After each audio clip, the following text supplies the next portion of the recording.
Boker Tov ou Beshem Hashem, Naaseh Venatzliach en ce vendredi 17 janvier et 17 aussi du mois de Tevet. Je suis racheté pour l'anniversaire d'une grande sadika, chaque jour, Déborah Rose Twitou.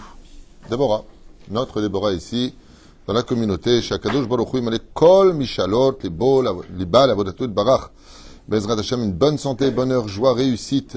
Anna Vesrim Shana, Keisrim Shana. Toujours dans la Torah, Mzot Masim Tovim, que Dieu lui donne, Bezrat Hashem, le srout de se débarrasser de tous les médicaments, et qu'elle soit heureuse sur tous ses chemins. Il ratson que tous nos otages reviennent tous, sans exception, à la maison. Hashem, Ishmor al Chayam Mutam Kol Tsar Mtsuka Kol Nega Mahala. Et que Bezrat Hashem, Tavo Ageoula, on a beau essayer toutes les solutions, pendant que certains manifestaient, libérer tous les otages. Vous aviez les mamans à Jérusalem qui manifestaient et qui ont perdu leur enfant pour la défense d'Israël et qui disaient alors pourquoi sont morts nos enfants. C'est très difficile de vivre ce que l'on vit aujourd'hui, c'est très très très compliqué. Une maman qui a perdu son fils la semaine dernière a dit alors pourquoi il est mort, il fallait le faire avant. Comme ça on aurait évité ceci et cela. Et ceux qui sont ici ils disent oui alors dans ce cas-là, pourquoi condamner ceux aussi qui ne sont pas encore partis là-bas. Enfin c'est un peu compliqué, pas spécialement difficile et j'ai l'impression qu'on est en train de patauger dans la boue et que seul le Créateur du monde, Bezrat Hashem, pourra réellement nous sortir de tout ça. En Emuna Bagoim. Une grande pensée pour la réfouach lema de tous les malades d'Israël. Et malheureusement, la liste est longue et elle s'allonge. Achlama Meira Bezrat Hashem, particulièrement pour une petite sadika qui est toute petite. S'appelle Yael Bat Rivka, qui on souhaite réfouach lema Achlama Meira Rivka Bat Liza. Moratimi Bezrat Hashem. Myriam quoi? Liv Chaya Bat Esther. Bezrat Hashem Achlama Meira. Chaya, Nathalie Ayekara de Paris, j'ai oublié son nom de sa maman, Bat Mazal, je crois. Ken? Myriam Baditza. Elle est quoi? C'est ta maman. Bezrat Hashem, Shlema Achlama Meira. Et Kol Am Israël, Yeshua de Venechamot, que Dieu vous bénisse sur tous vos chemins. Eliaou Ben Esther, Achlama Meira. Et encore une fois, Mikol Alev, à Déborah, Rose Twitou Ayekara, Bezrat Hashem, Refoua Shlema, Refoua Tanefesh, Refoua Tagouf, Yom Uledet Sameach. Bezrat Hashem, que tes lumières brillent pour de longues années encore, Bezrat Hashem. Ce shiur est un shiur un peu spèce, puisqu'il est un peu historique, sur le fait de parler de la naissance du peuple d'Israël dans le paracha de Shemot. Oui, on parle de la naissance du peuple d'Israël, mais c'est très bizarre que vous constaterez, qui comme nos amis ici présents, surtout le professeur, pourrait me donner des noms que je n'ai pas moi personnellement, parce qu'ils ne m'intéressent pas en plus. Comme quoi, on est gavés. Mais beaucoup d'historiens, pas un ou deux, beaucoup d'historiens, et même plus que ça encore, bon ça on a l'habitude, aiment falsifier l'histoire de la Torah et de son originalité. C'est pas, pour certains, Isaac est monté dans le sacrifice, ce serait Ishmaël, chose qui est absolument absurde et fausse, puisque la Bible est née bien avant l'islam et les textes n'ont pas été tronqués en 625, 26. Mais il y a pire que ça. Non, il y a pire que ça, comme il ne faut pas délirer, sans vexer personne. Mais il y a des historiens qui disent que le peuple hébreu n'a jamais existé. Et que c'est un peuple égyptien qui appelait Dieu, parce que Dieu, il s'appelait aussi Havaya en Égypte, chose qui est absolument absurde et fausse, qui vient de thèses de certains historiens qui ont retrouvé des effigies, enfin du n'importe quoi au début et à la fin, alors qu'on a la Bible, sur lequel nous nous référons, y compris pour le mot palestinien, par exemple, qui vient de Philistine. Ok, bizarrement, certains disent qu'Israël n'a aucune légitimité parce que la Bible est un vieux livre. Alors dans ce cas-là, les Philistins non plus, donc les Palestiniens non plus, parce qu'ils viennent de la Bible. Pour dire le non-sens de l'absurdité humaine qui, en fin de compte, fait le supermarché de ce qu'il a envie de prendre dans l'histoire et de laisser ce qui le dérange. Et c'est vraiment incroyable. C'est vraiment des débats qui sont très intéressants, mais c'est quand même fou que la cause dite palestinienne pour la terre d'Israël est basé sur le refus d'accepter la Bible qui prouve que la terre nous appartient. Mais ce qu'ils ont oublié, c'est que le mot palestinien vient de la Bible. Alors tu peux pas choisir ça et ignorer ça. C'est absolument stupide. Velachem, Bezrat Hashem Itbarach, comme quelqu'un un jour, devant le procès d'Alexandre le Grand, un Ishmaéli est venu, il a dit la terre est à nous. Car ce qu'il y a marqué, la terre appartiendra à ta descendance. Et donc nous sommes dans la Bible les fils d'Abraham. Alors, ils ont répondu, les Chachamim, d'accord, alors tourne la page et tu verras qu'il a renvoyé dans cette même Bible, qui est ta référence, Ishmaël et sa mère et qu'il a donné la terre à Yitzhak et que c'est promis après juste 56 fois dans toute la Bible que la terre appartient à la descendance de Yaakov. Donc tes références sont les nôtres et tes propres références te mettent en porte-à-faux. C'est quand même dommage, et j'entends ça dans les émissions en France, entre autres, et aux États-Unis, dans des débats qui sont absolument absurdes, où face à l'ignorance des gens, il n'y a pas de réponse, qui est tellement évidente que le peuple d'Israël est sorti d'Égypte, et qu'il y a même 2 fils, à ce qui paraît, de Rabbanim, qui avaient sorti un livre, donc on va les appeler Horace et Jasper, non, Horace et Jasper, c'était c'est quoi ça? C'est un dalmatien, parce que j'ai pas leur nom. On peut les appeler aussi Datan et Aviram, dans le cas échéant, qui ont sorti un livre absolument, mais alors, j'ai lu 2-3 pages, j'ai basé le livre, des thèses et des thèses et des thèses, comme quoi, qu'en réalité, il n'y a pas eu de peuple hébreu en Égypte. Alors c'est vrai que il y a un PAC dans cette histoire. PAC, c'est piège à Sewen, dans le cas où vous cherchez les initiales. C'est que les Hébreux ont tout fait pour, effectivement, et c'est marqué. Où est-ce que c'est marqué? Au début de la paracha. Vayakom melech hadash asher lo ikiret Yosef. C'est levé un nouveau roi qui n'a pas reconnu Yosef. Pourquoi tu me dis qu'il n'a pas reconnu Yosef? Quel rapport? Au niveau, pour les enfants, on parle de la reconnaissance. Et Joseph, pas d'Arimathie, hein. Yosef de chez nous, l'élève el Dalim, qui a sauvé le pays d'Égypte. Mais au niveau de ce que veut nous dire la Torah, c'est un clin d'œil sur le fait que ce roi a ordonné à l'Égypte d'effacer toute preuve de l'esclavage et de l'existence du peuple hébreu en Égypte. Pourquoi? Parce qu'il était hors de question que l'Égypte mette au monde Goy, Mikerev, Goy, comme c'est marqué dans le paracha de Bo, un peuple qui sort des peuples. Et donc cette même Bible, pour ces ignorants de l'histoire qui osent dire que, mais la Bible ne parle pas du peuple d'Israël, patati patata, mais c'est marqué noir sur blanc que c'est nous qui l'a sorti. C'est ta propre référence qui te trahit dans ton ignorance absolue. Parce que c'est vraiment, ça me fait de la peine de voir que malheureusement, il y a encore des juifs qui sont encore fragiles de l'esprit et qui se laissent berner par des thèses, par des hypothèses ou par des faussoiries. Faussoiries. Ça se dit ça? Ça se dit ça? Faussaire. Ouais, parce que les Tunisiens, on invente des mots. Faussaire, ça devient faussoirie, parce que je dis ce que je veux, tu comprends? Ah, fossoyeur. Je préfère fossoyeur. Faussoirie, mais va savoir, hein, au Scrabble. Peut-être qu'on peut l'inventer. Alors, hein, tu connais le dispute du Scrabble? J'ai mon frère, j'ai ma belle-sœur, quand ils jouent au Scrabble, c'était un spectacle d'abord. Ah, c'était un spectacle. Pas du tout. Amel le Robert. Non, le Robert, il se trompe. Les guerres du Scrabble. Tov, yalla. On commence notre étude, merveilleuse étude, avec une preuve flagrante, puisque le but de ce monde, vous savez qu'il y a des historiens, et pas peu, il y a plus de 6-7 livres qui ont été écrits sur la Shoah est une arnaque, il n'y a jamais eu la Shoah. Vous êtes au courant de ça. Et jusqu'à aujourd'hui, il y a encore des gens qui ont dit que même c'était un petit détail historique.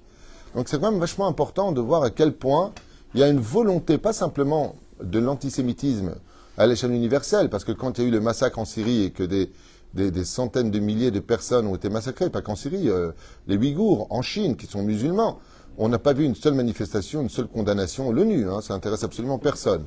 Il y a juste là où il y a du juif que ça intéresse profondément, l'histoire sans froisser personne. Je ne suis pas dans la politique, je suis dans des faits. D'accord? Je parle de faits réels, donc je m'excuse si certaines personnes sont froissées, c'est pas du tout le but. Mais on a marre du mensonge. On ne va pas toute notre vie vivre dans une espèce de tribulation mensongère dans laquelle nous en payons constamment les circonstances. Alors, voyons un peu ce que nous livre cette étude que nous allons faire à propos de la naissance du peuple d'Israël dans le plus vieux livre de l'histoire, mais qui est le livre de l'histoire, la Bible. Combien nous sommes-nous descendus en Égypte, en tout? 70. C'est marqué où dans la Torah, dans la paracha? Shivaim nefesh yardu mitzrayma. 70 âmes sont descendues en Égypte. Et pourtant, je vais jouer l'avocat du diable. Dans Bereshit, chapitre 15, hein, là-bas vous avez dans le verset 14, pour donner les références, pour éviter les disputes et les lui dire. Yado ateda ki ger iye zaracha be'eretz lo lahem. Il sera connu que ta descendance sera mise en esclavage dans une terre étrangère. À qui Dieu parle-t-il? À Abraham. D'accord? On ne fait pas d'histoire, on n'est pas avec Abraham raccourcis, hein? On est avec Abraham. L'élève Dalim. Et tout de suite on pourrait dire, enfin bon, excuse-moi, alors dans ce cas-là, si tu dis ta descendance sera esclave dans un pays étranger, c'est peut-être donc aussi Ishmaël. Pourquoi tu dis que c'est les Juifs? Il n'a pas dit si Yitzhak sera en Égypte, sa descendance à lui. D'accord? C'est quand même assez confus. Le Midrash nous dit que celui qui veut se tromper se trompe. Comme quand Dieu a dit, faisons l'homme à notre image. Moshe lui a dit, pourquoi tu dis ça au pluriel? Dieu disait qu'il a demandé aux anges pour apprendre l'humilité qu'on peut demander à plus petit que soi pour créer des choses. Donc Dieu nous donne des enseignements. Et Moshe lui dit, mais les hommes sont bêtes. Tu sais très bien comment c'est un homme. Il s'invente des trucs, il est mytho, il est stupide. On laisse tomber, quoi. Si tu dis, nous faisons l'homme à notre image, ils vont croire que tu es un homme, ils vont croire que vous êtes plusieurs en haut, ils vont créer l'Olympe, et Zeus et Jupiter, selon les tendances. Et qu'est-ce que répond Hachem? Que celui qui veut se tromper se trompe. Il y a même des gens qui peuvent mourir clinique, voir des choses revenir en disant, voilà, j'ai une preuve, j'ai été voir de mes propres yeux. Les Chachamim nous disent que les démons aussi savent se déguiser en ce qu'ils veulent. C'est marqué dans Avatraim, ce que je dis, c'est pas de moi. C'est embêtant, ça. Il y a marqué Zaracha, ta descendance. Ishmael, il dit, moi aussi, je suis sa descendance. D'accord? Alors, comment on fait? Bah, rien. Aval, Katouv, Achalkach. Et là, il y a un truc qui finit. Comment ça finit le verset qui suit? Yatzou ben Israël, berechouj gadol. D'accord? C'est pas marqué ben Israël, faut pas mentir. Menteur. On va marquer ben Israël. C'est vrai, marqué ben Israël, il n'y aura plus de questions. On va marquer Yatzou berechouj gadol. Ils sortiront avec de grandes richesses.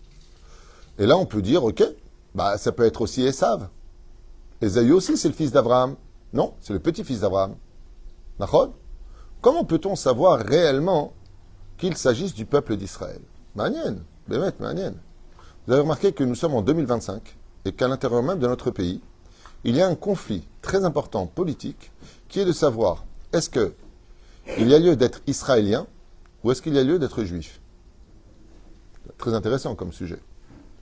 Comment il s'appelle Lieberman dit que être israélien ne veut pas engager la religion. Mais tout le but de ce pays, même pour Herzl, était de créer un pays juif avant tout. Ça s'appelait le foyer national juif. C'est-à-dire que Herzl a voulu créer un pays pour les juifs. Et lui, il s'en fichait que ce soit israélite ou que ce soit chinois ou une région pour nous. Après l'affaire Dreyfus, on a compris que on ne pourra pas vivre en paix parmi les nations. C'est comme ça qu'a commencé l'histoire du retour d'Israël sur sa terre. De cette petite allumette est né ce grand drapeau que nous avons aujourd'hui. Très intéressant d'ailleurs. Mais Abraham avait plusieurs enfants. Ishmaël, et puis Chazal nous rajoute, et aussi dans le 25e chapitre de Bereshit, les 6 enfants de Ketura. Qui te dit que ce ne sont pas les enfants de Ketura? Combien il y a eu d'enfants Abraham en tout? Garçons. On n'a pas le temps. 8. Il a eu Ishmaël au début, ensuite Yitzhak et 6 enfants de Ketura. 6 garçons. Et les noms sont donnés là-bas, dans la Torah. Alors pourquoi tu me dis Davka, Yitzhak, Yaakov, les 12 fils, et ainsi de suite? Bah, réponse, c'est pas compliqué. Avance dans la paracha de Vaïchi, et c'est marqué noir sur blanc, que là, on parle de Yaakov descend en Égypte avec ses enfants. D'accord? Mais ils ont falsifié l'histoire. Alors, on va passer par un autre couloir historique, qui est beaucoup plus intéressant et beaucoup plus flagrant. Alors que la Torah est explicite, parce qu'il y a marqué combien il y a marqué qu'il est descendu Yaakov avec ses enfants? 70. Ouais. Regardez l'identité du peuple d'Israël. Alors, pour cela est tombé sur nous.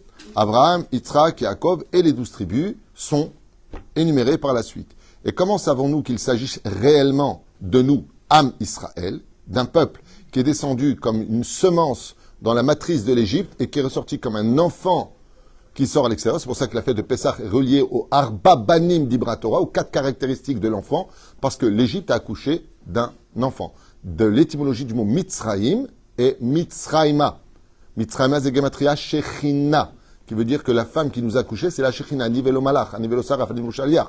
Et quand tu prends les lettres du mot Mitzraïm, c'est les lettres du mot Metzeriam, Tsariam, qui veut dire l'étroitesse de l'embryon. Et la reine, en conséquence de cela, quand on voit les lettres du mot Mitzraïm, on y voit une femme qui accouche. Mais la reine, l'esclavage a été tellement terrible, physiquement et psychologiquement, que, à l'intérieur même de cette situation, qu'était l'Égypte, Eretz Shtufazima, c'était une terre qui était on ne peut plus. Shtufa, ça veut dire, comme tu dirais, un tsunami qui a envahi un pays. C'est-à-dire que tu respirais en Égypte la débauche. Comme on l'apprendra dans la paracha de Bo. Il y a marqué là-bas, il n'y a pas une seule maison où n'est pas mort un fils aîné. Chazal disent quoi? Ils avaient tous des aînés là-bas? Il dit non. Mais l'aîné, c'est selon le père. Un père, dans une maison, perdait 5 enfants. Il disait à sa femme, mais il y a un aîné, il n'y en a pas 5. Non, mais lui, c'est le fils de celui-là, celui-là, c'est le fils de celui-là, celui-là, c'est... C'était culturel. C'est pour ça qu'il y a marqué, il n'y a pas une maison, il n'y avait pas, moi, il n'y avait pas une maison, il n'y avait pas une fois une fille qui est née en premier. Zéperoucha d'abord. 2. L'Égypte vivait au 50e degré d'impureté. On expliquera ça plus tard. 3. Tarbutz Mitzrayim aïta chazaka beyoter, la culture égyptienne dans laquelle nous sommes descendus, et c'est important d'écouter ce que vous entendez pour la suite, était extrêmement influençable, bien au-delà de l'Égypte. C'est-à-dire qu'elle était métropole et lumière pour toutes les autres nations. On parle de l'Égypte. Et une des choses qui étaient les plus flagrantes, c'est que l'idolâtrie était tellement forte en Égypte que les gens côtoyaient les démons carrément. Quand on dit qu'on ne pouvait pas sortir du pays d'Égypte, c'est parce que la barrière qui empêchait les esclaves de se sauver du pays d'Égypte, eh bien, c'était les démons eux-mêmes. C'est pour ça d'ailleurs qu'ils ont dit dans la 3e plaie, Etzba Elokim I, pour les poux qui sont moins grands que le grain d'une orge, eh bien, ils ont dit, c'est pas possible. Parce que nous, on travaille avec les démons, et eux font des incantations donc démoniaques, et eux, ils ont été capables de faire une plaie où les démons n'ont pas de possibilité de agir, parce qu'ils sont trop petits. Machma, ils ont dit Etzba Elokim Hi. Ça, c'est le doigt de Dieu. D'accord? Très bien. Dans le livre Nahalat Asadeh du rabbi de Lakovitz, je ne connais pas. Ouais. Les Juifs sont comparables, il dit, aux pièces d'or.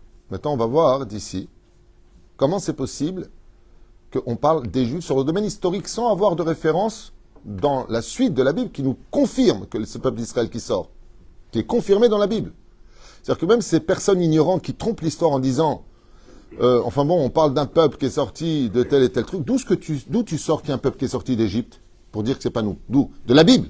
Alors ce côté-là, tu lui donnes du crédit, et que cette même Bible te dise que c'est nous les Juifs, tu dis non. Vous comprenez le non-sens? Si tu dis il n'y a jamais eu de peuple Bichlal qui est sorti d'Égypte, donc tu réunis toute la Bible, il n'y a pas de problème. Mais tu ne peux pas dire, ah oui, mais il y a un peuple qui est sorti du pays d'Égypte, ouais, mais c'est pas les Juifs. Donc, la page à droite, tu l'acceptes, la page à gauche, tu ne l'acceptes pas. Vous comprenez ce qui se passe? Et c'est important de le dévoiler aujourd'hui, parce qu'il y en a marre de tout ça. Les maîtres, il y en a marre de tout ça. Alors écoutez bien, parce que l'histoire va nous prouver que c'est nous. Chez Nehemar, Ve'ele Shemot ben Israël Abaim Mitzrayma. Mazé Abaim. Abaim, c'est au passé, présent, au futur. C'est du présent. Donc qu'est-ce qu'on aurait dû lire? Chez Baou, qui sont venus. Pas Babaou en tunisien. Chez Baou. Mais il y a marqué Abaim, juste un instant. Oui, bien sûr, c'est marqué 2 fois. Mais pourquoi tu dis Abaim? Parce que la galoute n'est pas finie. Le mot Habaim, et ça fait combien en Gematria? 5, bonne réponse, ça fait plaisir. Et ça fait 5, ça veut dire quoi? Il y aura 5 galouillottes. Et c'est quoi? C'est l'Égypte, le premier. Ensuite, qu'est-ce qu'on a? Beth, la Babylonie. Aleph, Edom, Yud, Yavan, Mem, Madaï, la Perse. Ça veut dire que Abaim au présent. Et pourquoi tu le dis au présent? Parce qu'on est toujours dans le Aleph de Edom. C'est-à-dire que nous sommes encore dans la galoute, due à l'Occident, qu'on appelle la galoute de Esav, de Edom. Donc, Abaim, la Torah nous dit, tu veux déjà une preuve que c'est nous? Abaim Mitzrayma. Qui est ce peuple qui a été assujetti par les Babyloniens, par les Perses, par les Grecs, de Hanouka entre autres, par Edom? C'est nous, Titus. C'est nous, Abaim Mitzrayma. Et la Torah te dit, Yaakov, Ishu Beto Baou. Tu vois bien que la Torah te dit que c'est Yaakov, c'est pas Ishmaël, que tu me prends la tête avec ça. Mais il y a un grand rave, dont on va parler maintenant, qui te dit, mais pas besoin de rentrer dans tout ça. Pas shoot. Am Israël, il est comparé à l'or. Le peuple d'Israël est comparé à l'or. Alors c'est vrai que les Juifs aiment l'argent, et comme dit Rabbi Nachman, l'argent aime les Juifs aussi. Masheken, pourquoi on est comparé à l'or? Quel rapport avec l'or? Pourquoi est-ce qu'il va, ce grand tzaddik, dans son livre Nachalat Asadeh, dire que les Hébreux sont comparés à l'or? Qu'est-ce que l'or a de très particulier? Il brille. C'est vrai que les Juifs sont brillants. Quand on voit les prix Nobel, quand on voit les nouvelles inventions qui viennent de sortir à l'université là, de Tel Aviv pendant la guerre, ils viennent d'inventer quelque chose d'impressionnant. avec les molécules et les atomes qui peut bouleverser l'histoire. Enfin, le méchané, c'est pas le but d'aujourd'hui. Ken? L'or, il est indestructible. Indestructible, c'est vrai. Donc, Am Israël est indestructible. Très bien. Mais encore. Toujours recyclable, on peut le refondre et le modèle comme on veut. Quoi que tu fasses, tu le jettes dans le feu, tu le jettes dans l'eau, tu le jettes dans l'océan, il ne bouge pas son identité. Féméode. Quoi encore? C'est le repère de toute l'économie. C'est le repère de toute l'économie. Et on pourrait durer des heures comme ça. L'or ne change pas. La valeur de l'or reste toujours d'actualité. Tout le monde en a besoin. Même ceux qui ont perdu leurs dents. Bon, ça c'est une blague. Car l'or, même dans l'eau au plus profond des océans, jeté dans le feu, dans la boue, ou dans les lieux les plus influençables, il suffit simplement de le nettoyer pour retrouver l'or. Il faut l'extraire aussi, tu as raison. Les Juifs ont reçu, par le biais d'Abraham, de Yitzhak et de Yaakov, une bénédiction unique. On a reçu une bénédiction qui est unique, qu'aucune autre nation n'a reçue. Le droit à l'existence éternelle. C'est-à-dire que vous allez comprendre tout de suite. Je vais vous lire ce que j'ai noté. Ni les Égyptiens, les Babyloniens, les Perses, les Grecs, Rome, etc. n'ont pu réussir à traverser l'histoire. Personne de ces peuples n'a réussi à traverser l'histoire. Ils ont conquis une époque historique et se sont éteints aussi rapidement qu'ils se sont levés. Aucune. Que ce soit les païens, les barbares, les civilisations se sont toutes modifiées et ont changé de culture et de religion au fur et à mesure des tendances, des dangers de la mode et de son époque. Ça veut dire que quand on revient dans certaines religions, il y a 2000 ans en arrière, qui ont suivi cette religion? Des païens. Des païens ont suivi cette religion, ce n'est pas une blague. C'est la conversion de Constantin. Exactement, on appelait ça. D'ailleurs, c'est Constantin qui a donné un droit de, on va dire, de pouvoir politique à la religion chrétienne. Il faut revenir un peu dans l'histoire. Mais qui a suivi cela? Les Juifs, par Ponce Pilate, ont... Exactement. C'était la Rome païenne à l'époque et barbare. D'ailleurs, Manitou avait raconté quelque chose d'incroyable par rapport à la mode. Ça, c'est un enseignement de Manitou qui disait que la meilleure façon de changer de religion, c'est quand l'ennui s'installe dans le train-train habituel. C'est-à-dire qu'on a envie de changer de quelque chose. Et il avait donné un très bel exemple, donc je tête Manitou à la Vachalom, le Rav Léon Ashkenazi Manitou, Yehuda. Il avait dit que, je me rappelle de son cours, ce Machon Meir, il avait dit en 1987, vous vous rendez compte qu'il y avait les arènes. Et les hommes devaient lutter contre des lions. Et le combat était féroce. Mais les arènes ont commencé à se vider un petit peu, parce que bon, c'est bon, on connaît. Et d'un coup, on est passé à une nouvelle mode. Je jette l'arme par terre et je me fais dévorer par le lion. Volontairement. Si on te tend une joue, et Manitou avait expliqué que sur le domaine historique, ça a été un bouleversement qui a plu, parce qu'on changeait de mode. C'est comme ça que Manitou l'avait expliqué, mais c'est comme ça aussi que je l'ai lu dans les livres. Et la reine, qu'est-ce qui a pu changer une civilisation, une mode? Pas toute mode, les tendances, le danger, la mode, l'époque, ou les problèmes démographiques. Tu as un peuple qui vit, tu rajoutes, par exemple j'ai entendu que dans certaines régions en Europe, il y a plus de musulmans que d'habitants indigènes qui... beaucoup plus. Et cette région-là est considérée comme étant musulmane. C'est, comme tu dirais, Chinatown, c'est comme ça aux États-Unis, à New York, le quartier. Non. Chinatown, je crois que ça s'appelle. C'est là-bas que des Chinois. C'est-à-dire, peu importe, c'est pas important. Comme il y a le quartier juif, il y a le quartier chrétien, il y a le quartier... Peu importe. C'est pas une définition par rapport à l'identité. Mais tout cela a été capable de faire une chose, c'est de faire disparaître l'identité de la civilisation qu'il a connue. Prenons un exemple. J'ai pris ça après. Donc, il y aurait donc été impossible. Yatsa Berechush Gadol. D'où est-ce qu'on sait que c'est le peuple d'Israël? Explique ce rave extraordinaire. Il dit, il y a marqué Yatsou. Yatsou. Vas-y, Yatsou. Il est impossible, quand tu prends un Portugais qui vient s'installer en France, au bout de 3 générations, qu'est-ce qu'est l'arrière-petit-fils? Il est complètement français. Il est des fois même pas au courant qu'il est d'origine espagnole, portugaise, italien. Tu prends un portoricain qui vient s'installer aux États-Unis. Ils vont créer leur quartier, certes, mais il est quoi? Il est américain. Ce qui a été le plus incroyable, pour lequel Béhémet, l'ONU a accepté l'idée de reconnaître l'État d'Israël en 1948, enfin c'est exactement 47, c'est 48 que Ben Gurion l'a déclaré, c'est que pour eux, c'était pas possible que les Juifs américains ou européens se reconnaissent par rapport à une patrie qui date de 2000 ans en arrière. Vous êtes en France, vous êtes français, vous êtes américain, vous êtes né aux États-Unis d'Amérique, le drapeau qui flotte au-dessus de vous, c'est ce pays-là.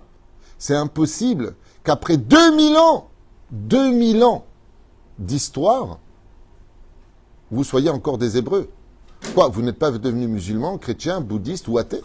Vous êtes encore le peuple d'Israël, celui qui traverse comme un faisceau l'histoire que personne ne peut arrêter, ni le feu, ni l'assimilation, ni la Shoah elle-même.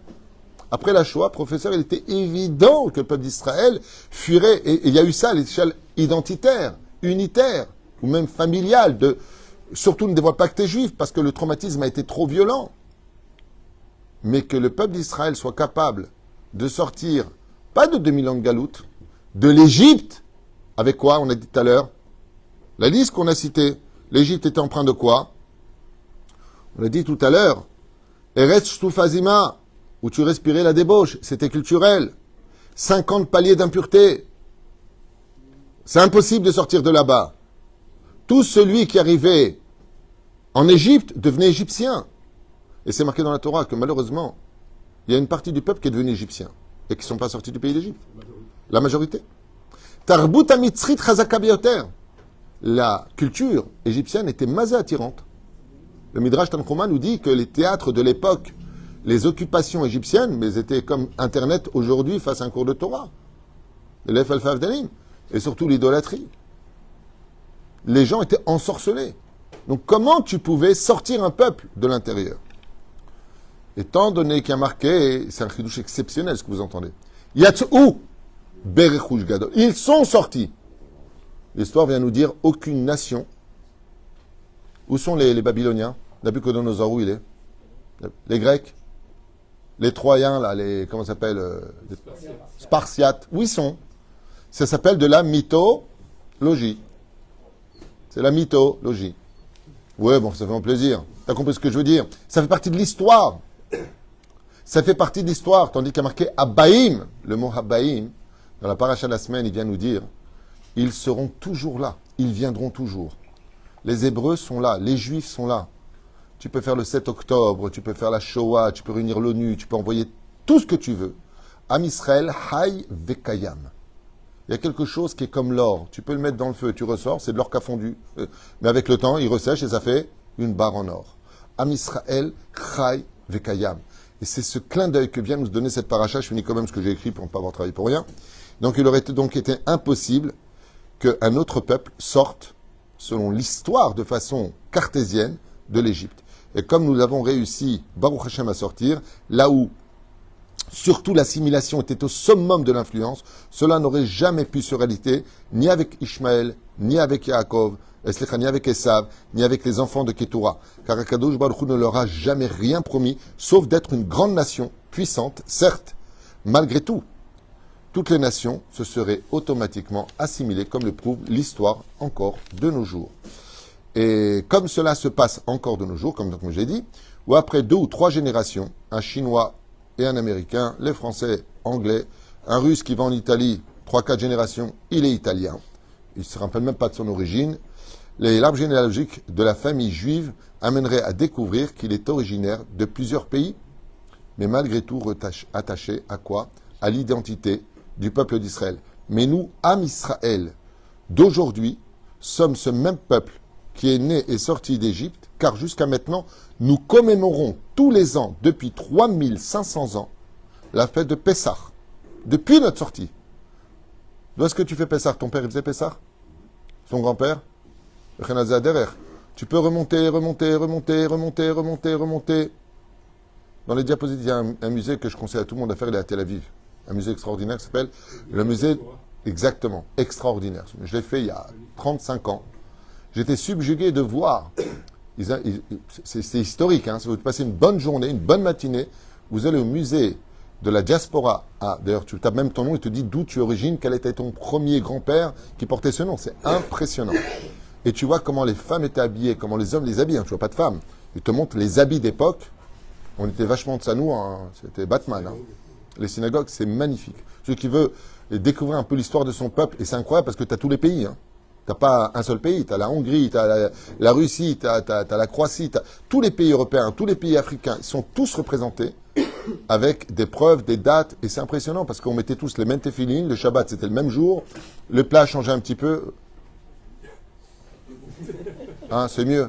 Hein, gefilte fish. Non, mais t'as vu, rien que la tronche du gefilte fish, déjà à la base. Heureusement que vous mettez une petite carotte quand même. Hein.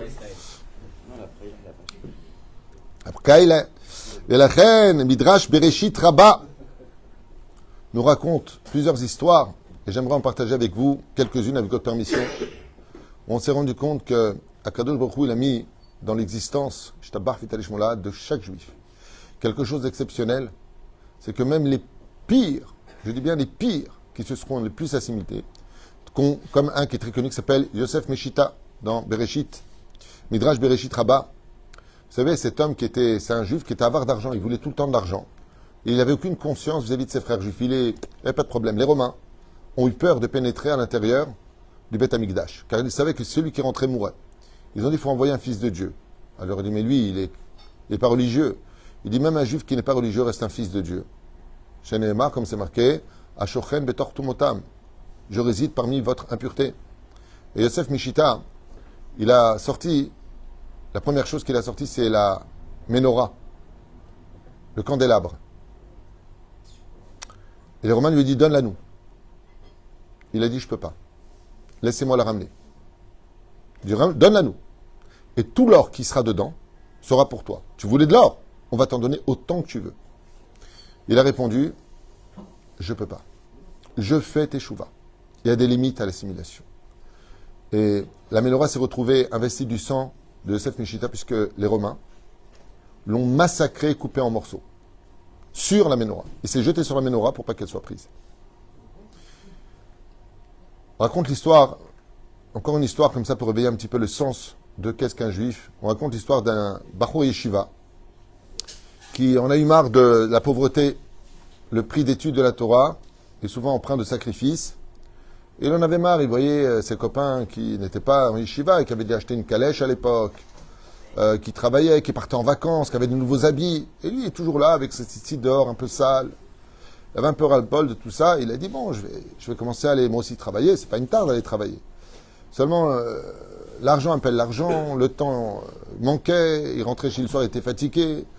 Vous savez que quand on rate un jour d'études, tu oublies 2 jours d'études. Donc au bout d'1 an, 2 ans, 3 ans, il s'est tellement enfui à l'intérieur même de l'obscurité sans lumière de la Torah qu'il a commencé à enlever la kippa, et puis après les tzitzit, et puis il s'est pas reconnu. Après Shabbat, il a commencé à être moins vigilant, et puis bon, il est devenu complètement... quand tu descends, tu descends. Jusqu'au jour où il a rencontré une femme, Betty Boop. Bon, il était moche, Betty Boop, mais là, on parle de Yanni... quelque chose de waouh.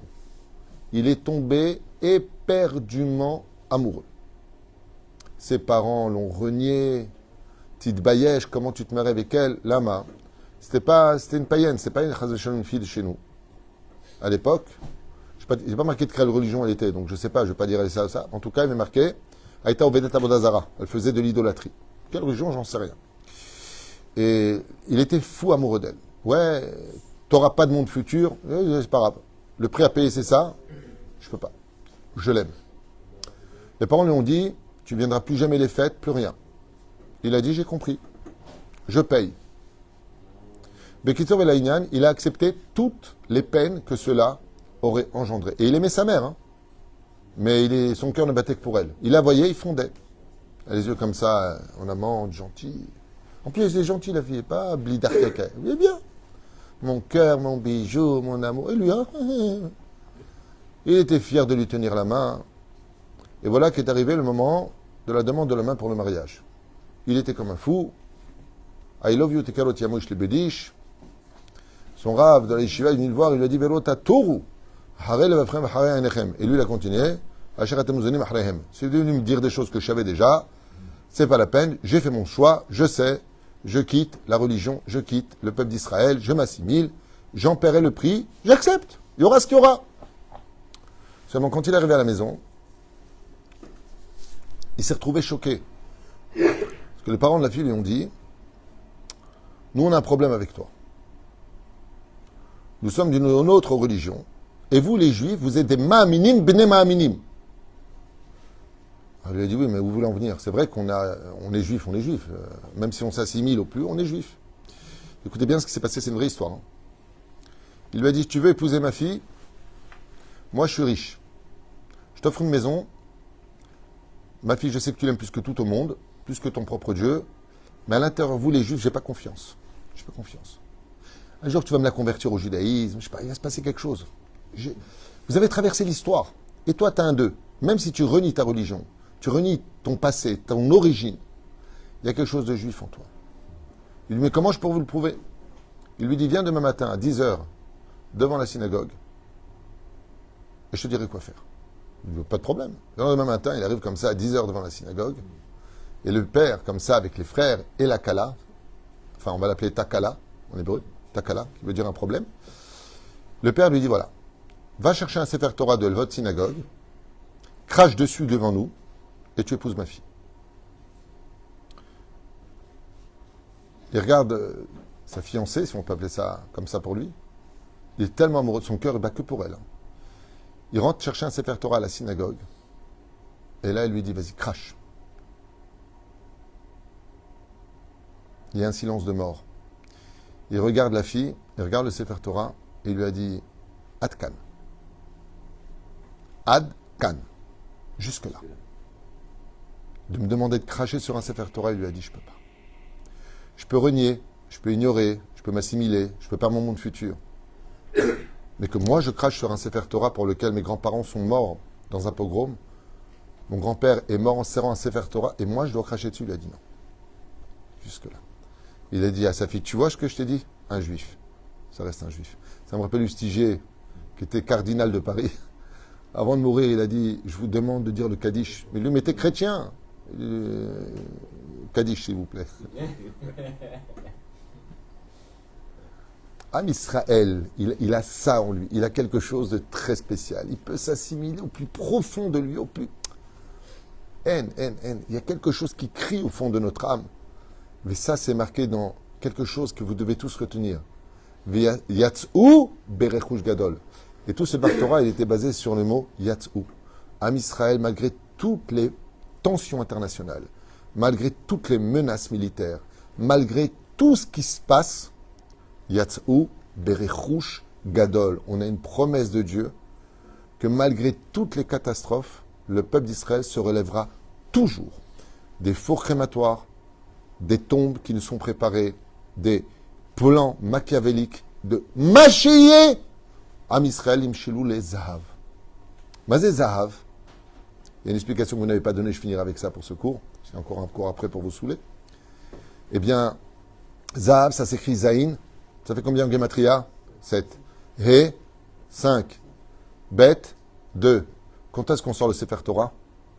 Tous les lundis, tous les bêtes, tous les jeudis, tous les 5, et tous les Shabbats, tous les 7. C'est les gematria du mot zahav. On sort le Sefer Torah comme de l'or. Les lettres qui forment le mot zahav, c'est le lundi, le jeudi et le Shabbat. Quel est le deuxième jour de la semaine? Le lundi. Quel est le 5e jour de la semaine? Le jeudi. Quel est le 7e jour de la semaine? Yom HaShaviri, le Shabbat. Am Israël, parce qu'on sort le Sefer Torah le lundi, le jeudi et le Shabbat, nous garantit que comme le chat, on peut le jeter en l'air, il retombera toujours sur ses pattes. Pourquoi? Qu'Am Israël Chad et Kayam et Akadosh Baruch Hu se tient toujours, Itanu. Comment s'appelle cette histoire-là? J'ai oublié le nom du Rav, très connu, je crois que c'est Rabbi Israël Missalan. Non.